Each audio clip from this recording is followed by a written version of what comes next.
Welcome to Painting Insights podcast bonus show number 11. I was planning on reading this book for part of the bonus show for the literature segments, but I'm not going to be doing that because this book is mainly about architecture and it's really cool, but it's got nothing about painting in here that I can see. So instead, I'm going to give you several segments about different aspects of art making, especially painting, and we're going to discuss what's coming up for 2026. So let's get started.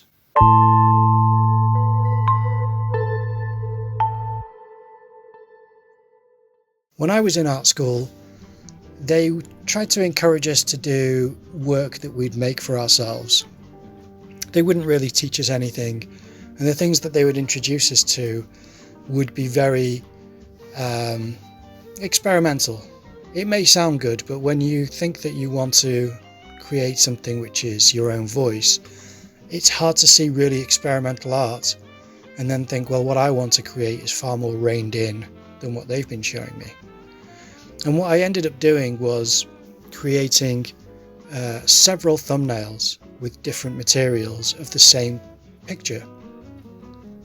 The picture was a photograph that I took when I was in San Francisco. I stood in the middle of a road and took a photograph down the street. And then I wanted to create a page of thumbnails of that picture as a potential painting, which could go in the degree show later that year. So this is video footage that I filmed at the time. It was during lockdown when the pandemic had hit, and it was a very difficult time mentally and emotionally. I was completely disillusioned with art, with education, and with the world. But doing things like this helped me disappear into the work. I think when you concentrate on pieces of artwork over and over again, you learn them in a way that you just can't do with just one sitting. And using different materials was an interesting practice.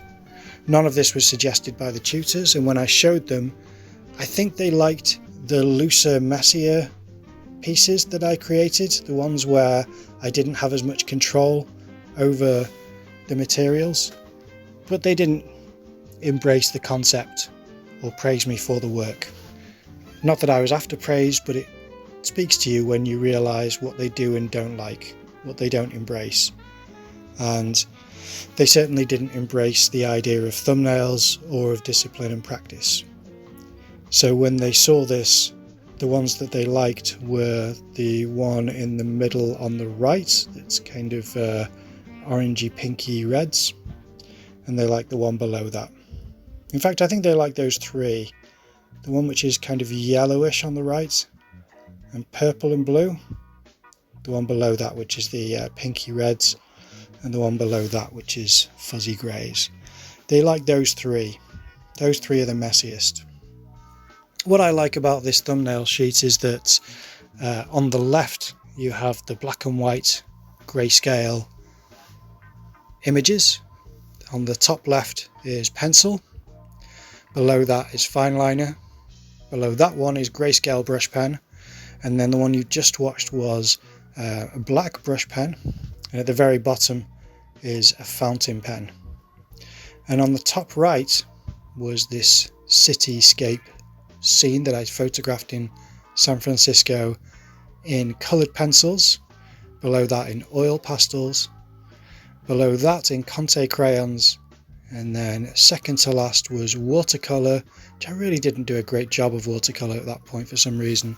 And then at the very bottom, what I'm painting now is acrylic. And I don't think they're great thumbnails, but it was great to know that this practice over and over and over again taught me something about learning the scene, about how much I could minimise the scene and reduce it down to its basic forms using these materials over and over again. It really taught me the composition very clearly. Now granted, you may not want to do 10 thumbnails for one image, and that's what this is. But it shows you the results of how well you can learn that. Now granted, you may say that by the third thumbnail it probably looks the best, which is if you go from the top left to top right, then bottom lower left, it gets cleaner there. But it's still an exercise in discipline. And I did it again. This is another page that I did. This became more abstract, and this was after the feedback they gave me for those thumbnails. And I did nighttime scenes based on video footage that I filmed in San Francisco with a mobile phone at the time, when mobile phones aren't what they are today. It wasn't a flip phone, but it was kind of a really small, chunky phone. I think it was an Ericsson. And I was basically filming out at night, and all the colours became green and purple in the camera on the phone. So that became quite a nice abstracted idea to me as a nighttime image, and that's what I was trying to paint thumbnails of, was different ideas. I don't know where all the footage is, but I found these videos, and this is from, I don't know, 6 years ago.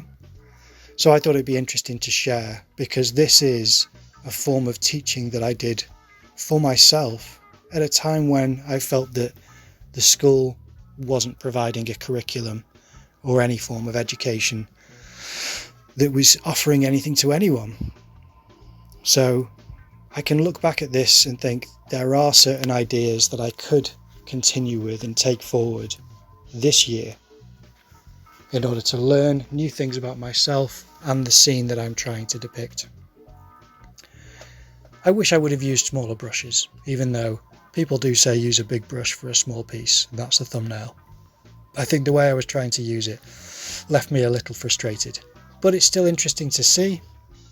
It's not completely futile, and I feel as though painting always offers something to everyone.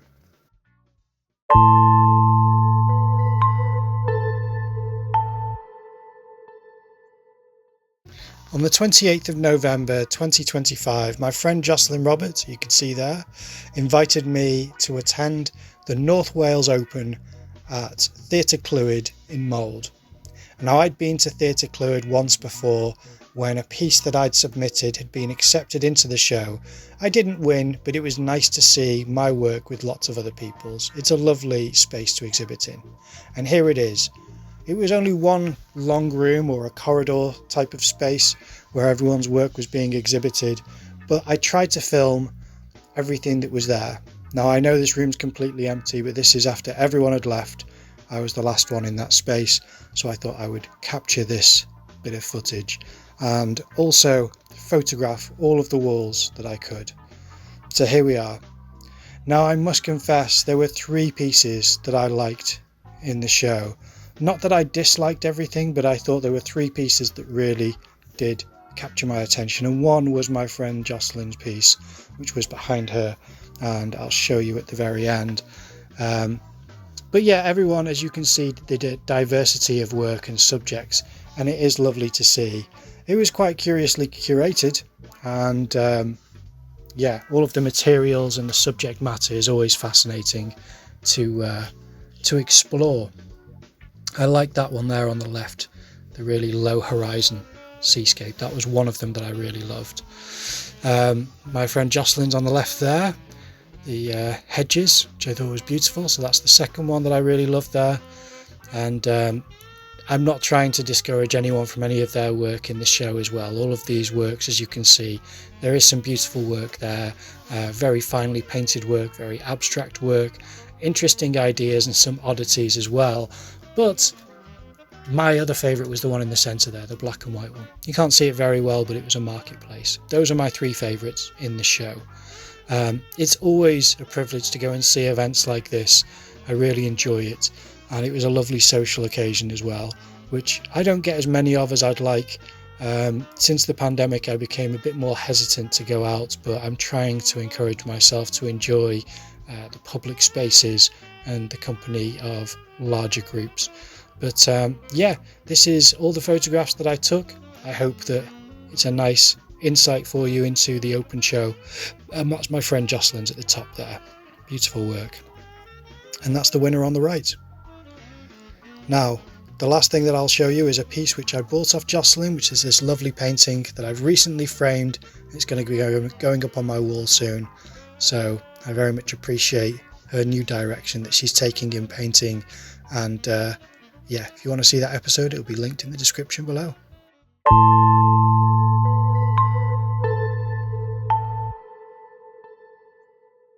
Now, as I said at the beginning, we do try to include literature review in the bonus show, but unfortunately, it's not always going to work out. We've had the great privilege of having artists give us books and ask us to review books on their behalf, and we love it when they do that. We love promoting their book and boosting the sales for them, because we think it's wonderful when we see painters produce their own work to, their books, to share their ideas and thoughts in that way. I mean, we've had the amazing Sarah Manolescu. This was early on, actually. In fact, in an episode, we talked to her about her amazing book, Painting Light and Colour in Oils, which I think we should maybe review in a bonus show again. He had the wonderful Mark Stopforth early on in the bonus shows, because he was talking to us about his book, which he made, called Alla Prima, Skies and Seas, which I think is epic looking. I had the great privilege of having the book from Geeta Joshi, Framing the Invisible, How We See and Understand Art, which was fascinating from a curator's perspective. That was just lovely to read. And then obviously recently I talked about Kevin Sinnott's book, Behind the Canvas, and although I didn't talk with Kevin Sinnott about it, I have met Kevin on several occasions, and I was going to reach out to him, but there wasn't exactly the time. Maybe that's something for the future, but it was lovely to look through his book. The imagery is well pairing with his writings. It's so well written, but his thoughts about why his art has improved with certain movements that he's participated in was fascinating, real insight. Now, the book I was going to read for this is called Art in the Life of Mankind, Roman Art and Its Influence. And I was really looking forward to sharing that with you, but like I said, it just wasn't a painting book. Now, I have read Degas by himself, drawings, prints, paintings, writings by Richard Kendall, but I haven't read it with notes where I can talk about it to you for the bonus show yet. That will be soon. I also have been gifted a book called Dali by Dali, and that was gifted to me by a chap who I met in North Wales. It was very kind of him. He gifted me several books, but that one's on the list. But I also have watercolor interpretations by John Blockley. I have a life in letters about Vincent van Gogh. There are several which I'll go into. I have a lovely Rembrandt book here, Monet book there. So there's lots of options for what I can delve into for the bonus show, but I need to allot the right amount of time for something like that to be a segment on the in the episode, because otherwise it just becomes skimming, and I don't really want to skim a book and talk about it. I want to actually read it and know that I can speak about it intelligibly instead of just trying to blag it, really. And I'm trying to not do that, really, and trying to be as genuine and sincere as possible. And on this occasion, it's Christmas, New Year. It was just very busy. I didn't really factor in how much time it would take to do it. I planned on doing it earlier in the week, and then the week just got away from me with bits of jobs and things that you just get up to around the New Year time. It's New Year's Day today that I'm recording this, for tomorrow, the 2nd of January 2026, when it will be posted. So everything's a little bit too last minute. I was planning on reading the book Art in the Life of Mankind today, and when I started to read it, I just thought, wait a minute, and I skipped into it a bit and thought, this is not about painting enough to justify it being included in a bonus show for Painting Insights podcast. It just felt outside of the purview of what we're trying to achieve with these conversations and with this channel. So that's the reason why there's no literature review for this month's bonus show, which is unfortunate. Normally I will include it whenever I can, and if possible I will try to speak to an artist who has a book that can contribute to the conversation. There are a couple of artists who I know who have books, who I might reach out to soon and see if they want to discuss their books. But I won't name them now just in case they don't want to do that. I don't want it to be kind of feel unfair on them. But yeah, and also I've been in conversation with Richard about several ideas, so we're looking forward to doing something which is going to be a bit ambitious. But this year, one of the many things that I'm going to try to do is to write and produce a book for Painting Insights podcast. There'll be no AI used at all in the production of the book. It's going to be me writing it with the help of Richard and several of our contacts that we have through the podcast, which is a great privilege to have that network. And it should hopefully be ready by the end of the year. So I'm going to get working on that soon, because if I don't start it now, it will get pushed down the line, and I know what it's like to be in, late in the year and think, oh, the idea should have started back then. So that's what I'm going to be doing this year, is producing that book. I've reached out to several artists from the guest list of the podcast, and everyone who I've mentioned it to has said that they'd love to be included. They're willing to not only help provide answers for questions to segments of the book, but also to provide imagery and high resolution images for the book as well. So I'm excited to produce that. It's a big project. I'm going to keep mentioning it throughout the year so that you know where it is, and to kind of ramp up the enthusiasm for its release, which I'm excited about. So that's something I'll keep you posted on. And the slight chance that it's not going to be released this year, you'll be updated as that happens, but that's my intention, is to have it ready for the release for, say, later this year. So yeah, that's exciting. Yeah, that's something I've been talking to Richard about quite a bit. Having books by other artists is good, so it means that I can read those to get the tone and the pacing correct, because as much as I'm doing some writing myself at the moment, not all writing is the same, and I'm not writing for a book currently. So I'm writing songs, I'm writing stories. I'm not writing a book for, for the information that we want to share from artists. So it's a bit of a different tone and a bit of a different terminology that I need to just synchronize with before that becomes a reality. So anyway, that's what I want you to look forward to. It's something that I'll be producing throughout the year and keeping you updated with.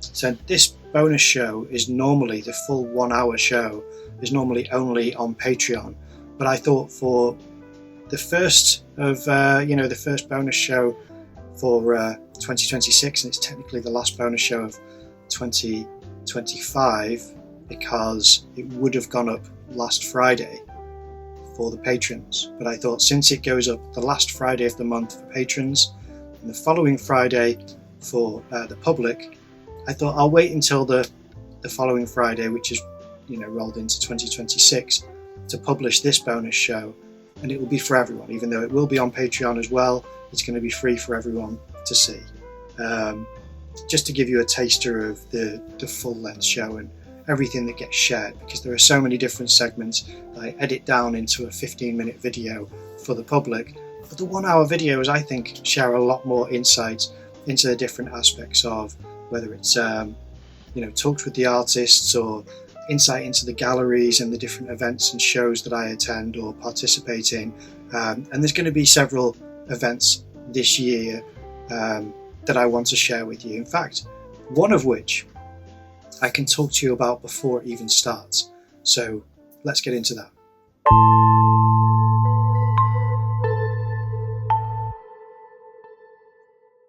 In 2024, I was part of a group of artists who were invited to meet up on Anglesey to discuss a new project. The project was about plankton and microorganisms and the promotion of these organisms and the spreading of information to the general public. There's a lack of appreciation for the importance of some of these microscopic organisms and what they contribute to the world. So lots of artists got together, they made sketches in a laboratory looking through microscopes at these incredible creatures and learning about them and the diversity in which they are, they live, and which the forms they become. And it was an amazing education for a lot of us to see all of these beautiful creatures, and that became a project called Art from the Unseen. That project is now out there, it's been exhibited, it's online, and I will leave a link in the description if you want to see more information about it, and I recommend doing it. In fact, I still have several interviews that I made of artists and of the organisers that I'd like to publish that were never published at the time, because some of them were used for an art film that I made, and others were used for promotional material. But then the full interviews, which weren't especially long, but they weren't catalogued and published anywhere. So I'd like those to go somewhere, possibly on one of the Plankton dedicated websites, or one of the scientific ocean sciences websites. That would be great. So I'll talk to the organisers about that. The reason I'm telling you this, because that was 2024, is that I had an email late last year for a project that they're doing for 2026. And immediately I jumped at the chance of contributing again. I love projects like this. I love seeing artists work together, and I love introducing science with art making. I think it's just wonderful, and it becomes very creative, where you get this incredible information and this inspiring knowledge being made into these beautiful and sometimes quite abstract ideas and work that the artists produce. So that's something which I've already agreed to do, and I'm going to keep you updated about that. I'm going to document as much as possible. I spoke to one of the organisers, someone who I'm good friends with, and he has told me that I will be invited to film a lot of the process of a structure that's going to be built. Now, this structure is going to be made with the intention of housing some of the art pieces in and around it. So that would be great to document. The construction of this piece, the production of the artwork from several artists, more interviews with the artists like I did last time, and behind the scenes work, as well as documentation of the work as it's received, which is what I did for the Plankton project, and then recording the event afterwards as well, which was wonderful. There were some beautiful speeches, it was just lovely. So I would love to do that again, but better this year, because I have better equipment, I have more experience, and this is going to be a big year for just pushing for me. I consume a lot of social media, whether it's Instagram or YouTube. Those are my main two social media platforms that they just take up my time. I watch hours and hours of YouTube, and then I look for a lot of things and talk to people on Instagram, so that can eat up a lot of time. If it's not work related, I'm not doing it this year. I put on YouTube videos in the background to listen to whilst I'm editing things that don't have sound. That's fine, but otherwise I'll turn off the video afterwards and I'm back to work, or I'm continuing work with the sound of the work. That's my commitment this year. So that's why I think producing a book, as well as contributing to this show and several other things like this podcast and other things that I've already committed to for this year, are all possible just by cutting out the social media side of things. So that's something which I'm going to be doing. This project, because I haven't told you what it is yet, is not about plankton. This is going to be about kelp farms, which I think are going to be really amazing to see people's work from this.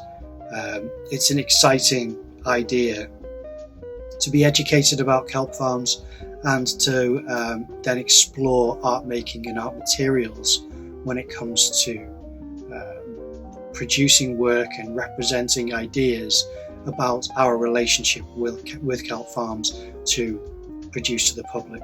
And again, the Ocean Sciences Institute is going to be involved with taking artists out to go and view these things, these kelp farms, and to either go and get some I don't know how it's going to work actually. I've had one conversation about it and it's a bit vague, some of the details. So what I'll do is I'll just refrain from waffling where I don't know what I'm talking about, and instead say a group is going to be taken by some scientists and either to a laboratory or on site somewhere, and an educational session will be held. and then more and more meetings about the development of the project. So I'm going to document as much of that as possible. I obviously have to be very sensitive around people who don't want to be on camera, which I appreciate. It wasn't easy for me the first time I started my YouTube channel. It's not easy looking at a camera and then talking to it as if it's a person. It feels ridiculous at first, but I'm quite used to it now that it's been years and I know that there's an audience that I'm speaking to, so that is easier for me than it is for most people. So that's something which I'm going to be mindful about as I'm filming this project and its developments, is to ask people how comfortable they are being on camera and reassuring them that I'm not, going to show anything embarrassing or leaving any, conversations that are private on the camera, because that can sometimes happen with these events. So that's something I'm really excited about showing you, about participating in, and about pushing myself for, because the last time I did this, I documented some of the process. I got to know a lot of the people who were behind the scenes. I helped document and receive the artwork so that it was logged and photographed with numbers. And then I also I produced a film about plankton, which was shown on a screen, at the exhibition. And I also produced a piece of work which was soft pastels and chalk. And I actually sold that piece of work, which I was very happy about, because I thought it was very nice, and I documented it, the production of it. I made a video about the sale of it, and also the delivery of that sale to the buyer. So that's lovely. It was during the pandemic as well, so we had to be quite careful. But yeah, amazing. Oh no, it was when I had COVID. It wasn't during the pandemic, deep when everyone was locked down. It was when I had caught COVID over Christmas. I'd been told that I'd sold this piece, and then I became incredibly ill, really ill. But as soon as I was better and could get up and walk, the first day, as soon as I could, I thought, this is the first thing I'm going to do, is parcel up this piece of work and deliver it. And I wore a mask, I kept my distance, but it was still, it's a bit iffy. People don't want to put themselves at risk, and I completely agree with that, and try to be very careful myself. So that was a great privilege to have that piece of work sold, and obviously I'll be showing you on screen for anyone who's listening. I called the video Selling 1mm Dots, which is a bit of a YouTube title. The reason is that I depicted radiolarium, which are spherical forms. They're amazing, they look like dandelions, and I did it basically by stippling, very, very slow stippling of the dots, and then repeating it and blurring some and repeating it and just doing it in layers. And then when it came to, I did it all this with chalk initially, and then when it came to doing a spray varnish, I think it was hairspray to seal it, actually a sealant more than a varnish. When it came to spraying the sealant, the chalk just disappeared. It was just gone. And all that work, I thought, okay, that's no longer visible. It was very, very slightly visible, but it had mostly gone with the moisture of the hairspray. So I then had to just do it again with the with soft pastels, and then I sealed it. And then after it was sealed, I added bits with chalk and didn't seal that, because I thought, obviously chalk is not compatible with hairspray as a sealant. And that's the piece that I sold. Amazing project and subject to stimulate your creative juices, and that's what I love about projects like this. Wonderful people. It's really inspiring to see everyone come together like this and work on a project. And yeah, it was a really great event that I'm very happy to be a part of. And basically I'm looking forward to this kelp project. I don't really know much about it, so the education's all going to come throughout the year as and when I attend these meetings. So I'm looking forward to showing you that. That is the big event that's coming up in the next couple of months, I think, which will be meetings and things like that. But I'll try to show you as much as possible as and when things happen. So yeah.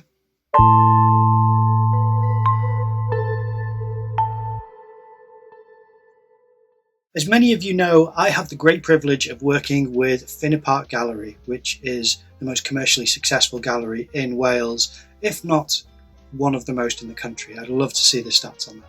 But it's an amazing gallery, not just because of its commercial success, but the artists who make up the work inside of the building are just amazing. It's beautiful work and lovely people. The people who run the gallery and who own it are just incredibly generous and sweet people as well. So it's such a joy for me to be part of that team. And what I do is I go and film at the gallery. I join the gallerists to go and visit the artists I see behind the scenes. A lot of you will know this, but for any viewers who are new to the channel may not know that I am part of that team, and I have that privilege to go and visit artists, see their spaces, talk to them, and film, document the interaction between the gallerist and the artist as the show's being selected and the exhibition's being promoted. So the end of this year was a big event. You know, there was a Christmas show which showed loads of incredible work, amazing diversity of talent and skill and approach with different materials and different ways of depicting life and emotion and just colour and all sorts of the important aspects of art. What really stimulates your thoughts and feelings when you view beautiful pieces of paintings or drawings or whatever it is, it's all just there, just exploding off the wall. It's just incredible. So I filmed this Christmas show with the gallerist, and it's all of their artists are all there, whether they are alive or whether they've passed. And after that, there is that's just me filming it, and then there's the launch. The launch is at the end of that week. So the Monday I'm filming it, the Tuesday they have the video. Oh no, the Monday I film it, the Tuesday I edit it, the Wednesday they have the video to publish and promote the show. And then on Friday there is the launch. So on the Friday, the launch, I'm there to enjoy myself and to talk to some of the artists who are there, to walk around and enjoy the exhibition, which feels different than when I'm filming. It's a very different experience to attend a gallery for the launch than it is to attend the gallery to film, because I just have a different set of priorities. Instead of look at angles, make sure the light's correct, and think about what the best coverage is going to be, and get more than enough so that whatever I've got when I get back to the studio is going to be sufficient to create a video that's going to do justice to the exhibition. Instead, I'm thinking, get a drink, have a chat, relax, enjoy, and soak up this beautiful artwork and building of incredible just beauty. It really is just beauty. So with that, there was a real unique privilege that we don't get very often, which is there's two people who kind of own the gallery. There's Ralph Sanders and there's his partner Roland. And Roland is upstairs. He's a writer, he's a musician, he's very creative, he's a wonderful person. Ralph is the star of the show, so I mainly work with Ralph. And Roland, being a musician, was doing a performance for the Christmas show, and I've never seen him perform before. So what I'm going to share with you now is some of the footage that I captured of Roland performing at the launch of the Christmas show at Finner Park Gallery in Llandudno. So here it is. It had to be you. It had to be you. I wandered around till I found somebody who could make me be true, could make me be love, could make me be glad just to be sad, thinking of you.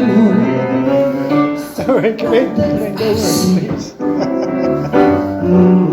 I've never been mean, maybe be cross, try to be boss, but they would not do, because of nobody else. Make me free with all your faults, I love you still. It had to be you, wonderful you, it had to be you. It was so amazing to see that. I've never seen him perform before, and I've performed music on a stage before, but I've never seen jazz and that type of performance. It was so lovely. It's the way that he moves and he delivers it. He's got this wonderful voice. Everyone was loving it. Obviously, the room gave him space there because it was such a busy night that the crowds kind of moved from one room to another. But several people were filming and then trying to sneak in and give him space for the performance, which was, just incredible to see. Lovely, really was. So yeah, that was a joy, and I think I said in the previous bonus show that I'm going to try to capture that if possible. I wasn't aware of that until the last minute, so maybe the last bonus show when I mention it was the time when I'd just found out that he's going to perform. Exciting, amazing. And since then we went on a Christmas do as well, which was lovely. So we went out for a meal and had some drinks, and it was just really nice with the gallerists and some of the people who are involved with behind the scenes work at Finner Park Gallery. So that was really wonderful night to top off the year, really. Very nice. So yeah, it's a great privilege. And then just before the Christmas do for the gallery, I was asked to produce an end of year video to sort of show the different highlights and adventures that Ralph and I had been on throughout the year, and that was lovely as well. There were so many moments where we're just having a laugh, and everything just breaks down into absurdity because the facade just drops, of kind of like, okay, here we are to do this, and we're in such a location, and this artist is going to be making this work. It's very exciting. Instead of all that, it just breaks into, we're just people, enjoying each other's company, and it feels a bit silly to have a camera pointing at you, and you're in this moment just, becoming kids again, just having fun. And that happened quite a lot. In fact, every time that we'd go to see artists, there's a lot of very human moments, and then there's very professional moments that happen, of course. But yeah, that was lovely to go through. And to be honest, with every video that I filmed for the gallery, there's so much footage that I could make another highlights reel after that easily. I couldn't make it easily because it takes a lot of time, but there's easily enough footage where there's great fun moments to make another one.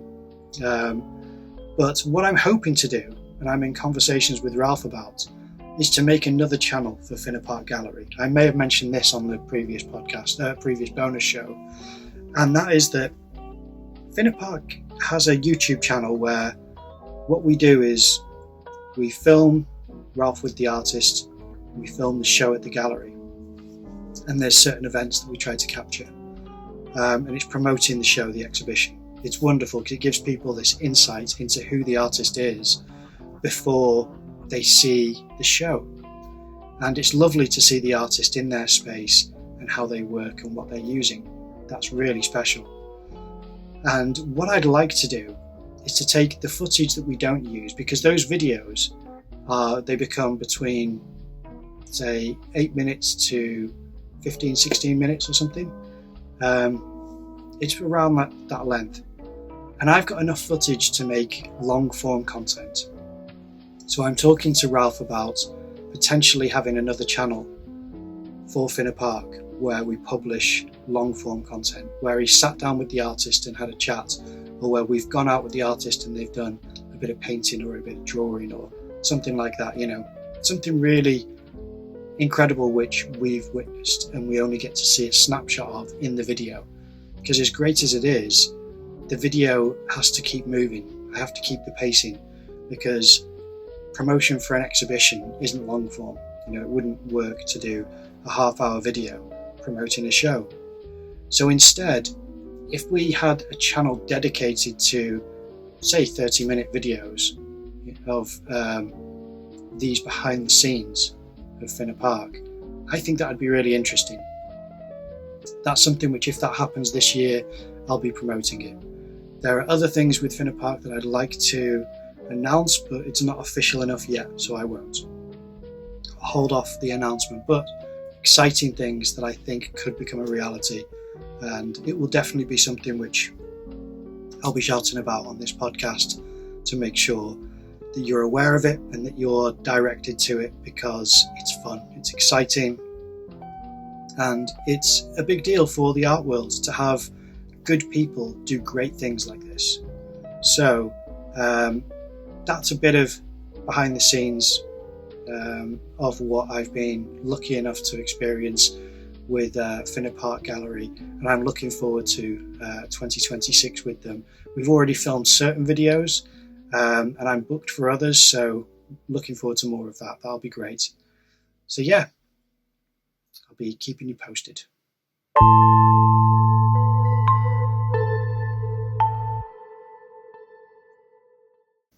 I've thought a lot recently about how to push forward with my painting practice.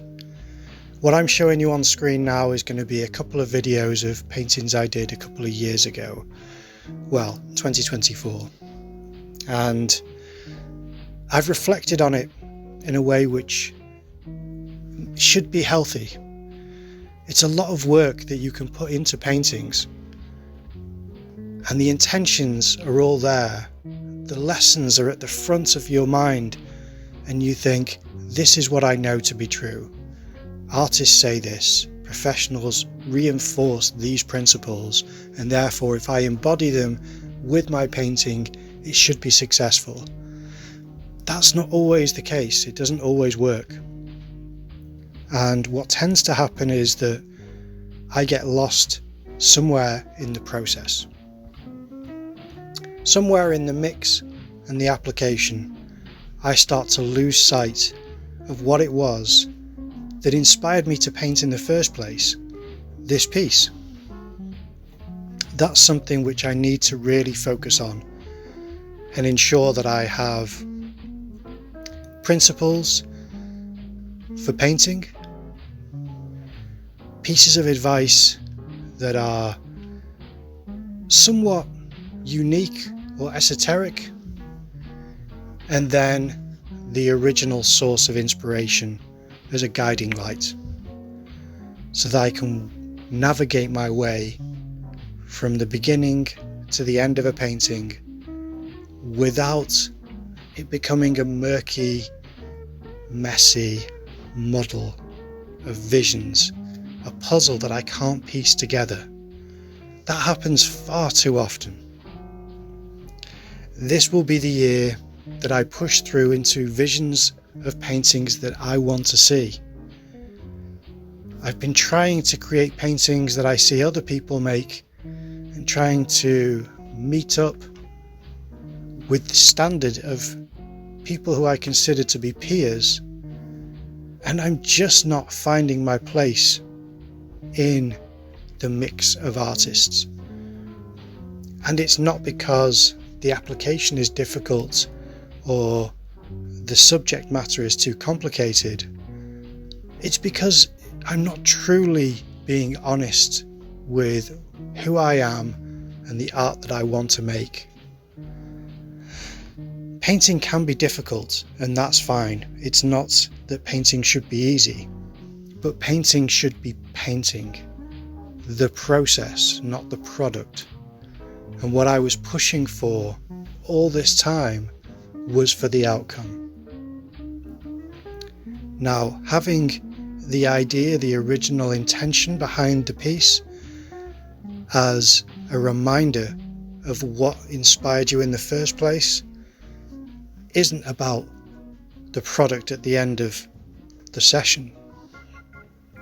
It's about what should inspire you and drive you to enjoy every brushstroke, every spread of a palette knife's movement on the surface should be something which you enjoy the discovery in that process. And then randomizing mark making. This may be more unique to me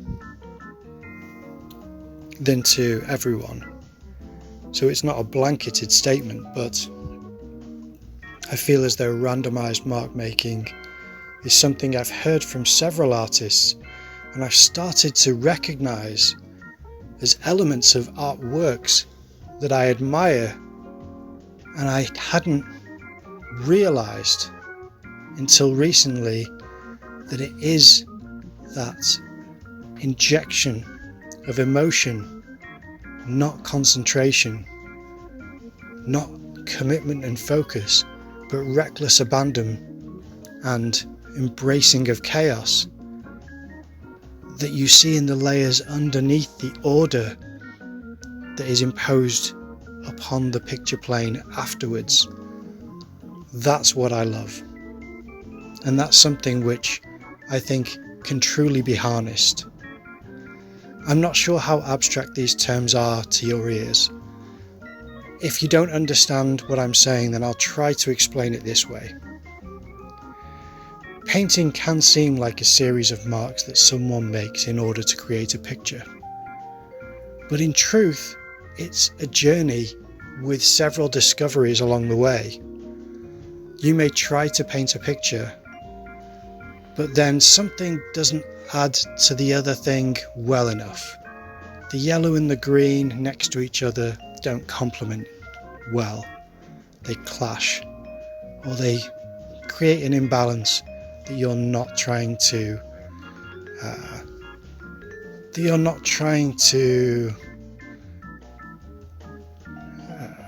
entertain, let's say, in this artwork specifically. So you have a problem on the surface, and you have to decide, is it the green or is it the yellow? Which one do I paint over? And you look at the other colours that you may have, or the potential colours that you're going to introduce in order to make that decision. Let's say you think, well, soon I'm going to start introducing a bit of a purple, which will go well with this yellow, so I think I need to change the green. And you change the green. And then you think, right, change the green, it should work. But it still doesn't really work. And you add the purple and you think, yeah, it works with the yellow, I think. It's still the green. Maybe I change the green to an orange, but like a really pale orange, like a brown orange. This isn't literal, what I'm saying. This is just examples. You change it, the green to an orange, and now you have yellow, orange and green. But they're kind of greyed in certain areas. The yellow's a grey yellow and the orange is a very grey orange. Not literal grey, but it's very dull. It's not chromatic. And then it starts to talk in a way which you think is not what your intention initially was, but you're in a new space now, where green wasn't doing something which it was first conceived of. Your intentions were good, but the outcome was different. And then you start to do mark making. Instead of brushstrokes, it's lines. And the lines are nice, but they're not enough. They need obscuring, they need abstracting, they need partial coverage so that they're not solid lines. It's not just a drawing on top of a painting. It's a conversation between the line depth and the brushstroke. The space that's been covered and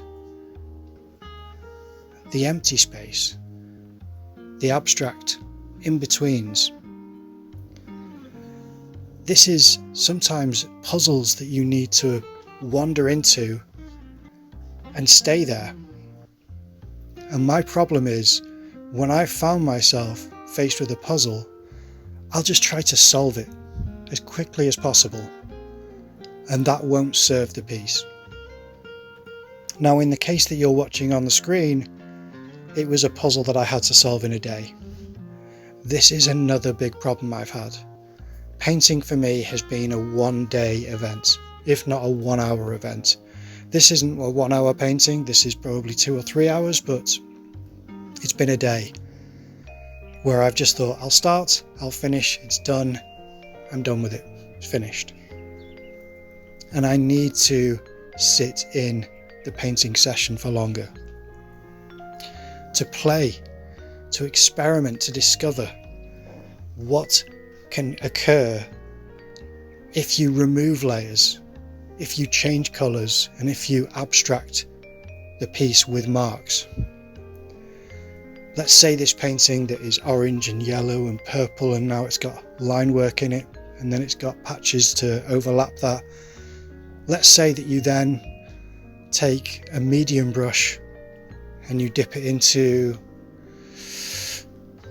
let's say you dip it into a light brown, and you just do a scribble across, a squiggle, abstract marks, frustration, and then you start to walk away from the painting and separate yourself from that session. That anger has been placed onto the surface on top of all of this careful contemplation. And then when you return, you think about introducing different tones of the colours that are already there to cover up part of this scribble that you've done on top. But underneath this, the layers that you're painting will be slight glimpses of that scribbled light brown, and there'll be hints of the mark making that you did, and then there'll be slight tints of the green that was covered up by the orange. The orange is being partly removed with another layer that you paint on top. All of these things are what speak to you when you're in a gallery looking at a painting thinking, isn't that lovely? It's just something which grew on the canvas. But it didn't. It was painstaking. And that's something which I need to now embrace. Instead of trying to solve a problem, trying to discover a relationship between me and the painting, between the paintings, the colours and themselves and each other, and between brushstrokes and mark making, between the application of paint and the removal of paint. This space where abstract shapes can contribute to figurative work, where figurative suggestions can be quite minimal when paired with something which is quite loose, and those things can be more powerful. It's a very abstract concept in my head, but I think that can be exciting. Not only am I going to play with these ideas, but I'm also going to start painting on larger surfaces. One of the problems that I've had is that I paint pieces that are relatively small. The biggest painting I've ever done was 1.5 meters by 1 meter. And I'll tell a story about that another day. But that was a very purposeful painting. That had a reason to be painted, that had a clear direction that I had to follow. What I'm going to do now is try to work large and loose, and then find my own voice in there. And I think I know what was missing from my painting, because I draw, and the things that I like to draw naturally should be in paintings as well. There's no reason why there shouldn't be an overlap, and why there shouldn't be more life that I can inject into the process than what I currently am, because I'm hindering myself with expectations that really aren't going to push me forward into a more enjoyable place when it comes to painting pieces, creating artwork, using your voice. That's my intention now. Smaller brushes are things that I only use when the canvas is small. I should really use smaller brushes on larger canvases when it's suitable. It's that varied mark making that really creates an interest for me in paintings and drawings and all sorts of artwork. Those things are all healthy things to see on the picture plane. The surface is big enough for all of these ideas to come together and create something which you feel is true to who you are. Old paintings can be painted over. It's time to get rid of this work that weighs me down, that I look at and think, this is a bad painting. I didn't understand how to describe the scene. I don't like the colours, I don't like the composition, I don't like the execution at all. So it's time to remove it. It's not worth clinging onto things which aren't serving any purpose. There is a certain amount of weight that can be carried by your past. And if possible, I would like to drop that now and to take a fresh route through into the future. All of these plans and thoughts aren't unrealistic. This isn't ambitions beyond anything which is possible. It's simply playtime. And I've been trying to create work that's impressive, and it's not working. I should stop doing that. Stop trying to impress myself or anyone else. It's time to just make work that I enjoy making. It's going to be quite different because all of the constraints that were there can now be released. The irony is, when I was in art school, that is what they would encourage. Don't have discipline, don't have concentration, don't have tradition, don't have ritual. Just make a mess. I'm not saying all that, but that's what they'd say. And I'm sure that the philosophy of the school that I went to would approve of the approach that I'm going to have from this point onward. But it's not in alignment as far as I can see. In my experience, the school didn't appreciate history or culture or tradition, and I do. I simply want to ensure that those things don't pin me down to a practice which won't serve a purpose. The purpose being creativity, discovery, invention, and spontaneity. That's the only things that should really be important. Painting should be joyous. It should be something which surely you can do in order to discover things about yourself. And the only things that I've been discovering from the paintings I'm making is that it doesn't bring happiness to me.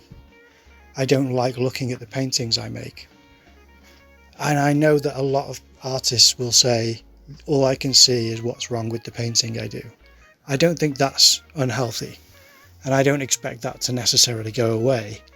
But I don't want my paintings to become something which I feel isn't my voice, isn't aligned with my vision.